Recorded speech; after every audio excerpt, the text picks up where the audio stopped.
In New York, 1 week later, still no arrest, no mugshot, no indictment. A grand jury in Manhattan finishing the day yesterday without voting on a possible indictment of former President Donald Trump. Joining us now for more, Harvard Law professor and author of the new book, great book, by the way. The book is called Get Trump. Alan Dershowitz. Professor, great to see you again. Nice to have you back on. My pleasure. Thanks. So interesting day yesterday. Nothing from the grand jury. How do you expect this whole thing to play out this week? Well, I think there are some murmurings among grand jurors and more likely even among staff members of the DA's office. Remember, this was regarded as the greatest DA's office in the country.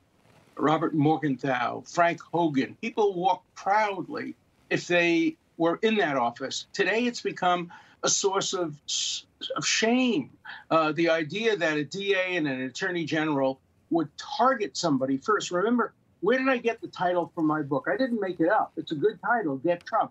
I got it from the district attorney and the attorney general. Their campaign pledge was, we promise you, if we get elected, we will get Trump. By hook or by crook, we will get Trump. They didn't know what crimes they would get him for.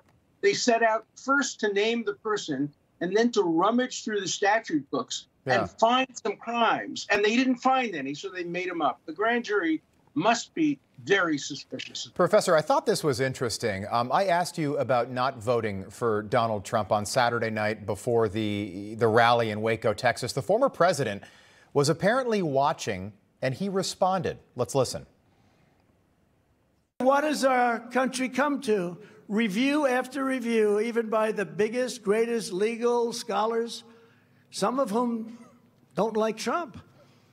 Like Alan Dershowitz said, I don't want to vote for Trump. I never voted for Trump. I don't believe him. Actually, I think he does, but he does that to give himself a little credibility with his friends, the Democrats. I think he votes for me, personally. But he even said, in 60 years of practicing law, it's the worst abuse I've ever witnessed. I've never seen anything like it. There's no case here. Your reaction to that, Alan? Well, first, he then endorsed my book and told everybody to read it. And the book became #1 nonfiction bestseller on Amazon after his endorsement and the endorsement of other people. Look, there are a lot of things about Donald Trump I like. I loved his policies on the Middle East. I helped in those policies. I met with people on his behalf. There are very good things that he did. But look, I'm a Democrat. I believe in a woman's right to choose. I believe in gay marriage. I believe in reasonable gun control. I believe in climate control. So as long as the Republicans keep going after the social programs that way, it's hard for me to vote for a Republican. I understand that. Donald Trump, by the way, is certainly for gay marriage. And I know this might not be popular on Martha's Vineyard, but in 2024, if it's Biden-Trump head-to-head, could you see yourself voting for Donald Trump? Yeah. No, I would vote for Biden. I've known Biden for 40 years. I like him. I don't think he's perfect. But if it's Bernie Sanders, then I really have to. I don't think it'll be Bernie Sanders. How do you assess Joe Biden's first 2.5 years in office? Do you think he's been? I think it's fine that you like him. Do you think he's been a good president? I would give him a B+, probably with a little bit of great inflation. I think he's tried very hard to bring the country together. He hasn't succeeded. Professor, I want to take one of your classes. Yeah.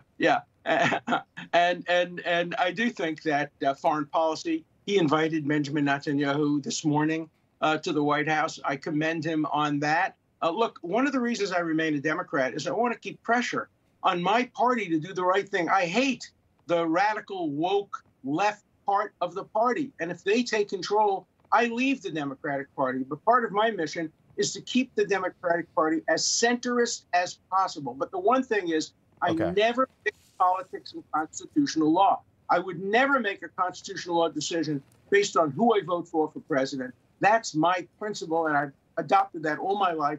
That's why I strongly defend Trump's legal rights, defended his rights in front of the Senate. You know, I was the oldest American in history ever to defend the president in front of the Senate, having been the youngest professor in history to get tenure. So I like the parentheses around my career, youngest and oldest. But I'll continue to defend Trump. But my vote will depend on all the circumstances at the time of the election. All right, Professor, we appreciate you being with us this morning. Hope you'll come back soon as we keep an eye on that courthouse in Lower Manhattan. Indictment watch continues in New York City. Harvard Law professor Alan Dershowitz joining us this morning. Good to see you, sir. Thank you. Thank you. All right.